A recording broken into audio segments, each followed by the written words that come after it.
राजवंशी सत्र समिति ने केंद्र और राज्य स्तर पर उत्तर बंगाल के विकास की सरकार की बातों का कड़ा विरोध किया है, जिसमें चुनाव के बाद भी राजवंशी प्रतिनिधियों का अनादर शामिल है।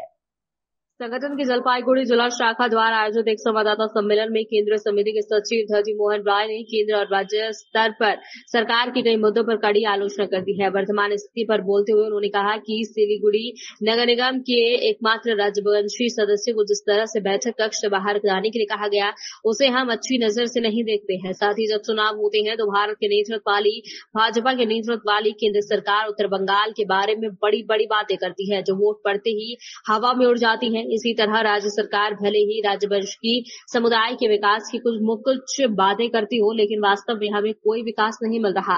उन्होंने आगे कहा कि राजवंशी समाज के सच्चे विकास के लिए इस भाषा को संविधान की 8वीं अनुसूची में शामिल किया जाना चाहिए।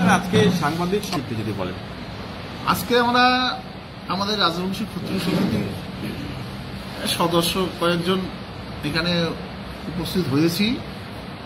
আমাদের উদ্দেশ্য হলো বর্তমান যে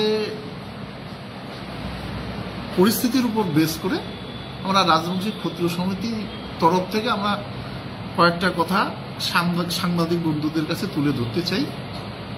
সেটা হলো এই কিছুদিন ধরে আমরা লক্ষ্য করি যে আমাদের রাজবংশী আমাদের সংগঠনটা যেহেতু রাজবংশী সম্প্রদায়কে নিয়ে, সেখানে আমরা কিছুদিন ধরে বা কয়েক মাস ধরে আমরা লক্ষ্য করছি যে নানানভাবে রাজবংশী সম্প্রদায়কে হেয় প্রতিপন্ন করার একটা প্রবণতা আমরা দেখতে পাচ্ছি।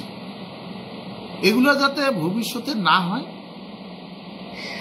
সে কারণে আমাদের কিছু কথা বা আমরা কিছু প্রতিবাদ স্বরূপ আমরা কিছু কথা বলতে চাই। পাশাপাশি আমাদের রাজবংশী সমাজের যে উন্নয়ন বা ডেভেলপমেন্ট, এগুলোও বলতে গেলে তেমন কিছুই হচ্ছে না। শুধু লোক দেখানোর মতো অনেকেই অনেক কিছু বলছে, বিভিন্ন রাজনৈতিক দলগুলো অনেক কথাই বলে, বাস্তবে কিন্তু কিছুই হচ্ছে না।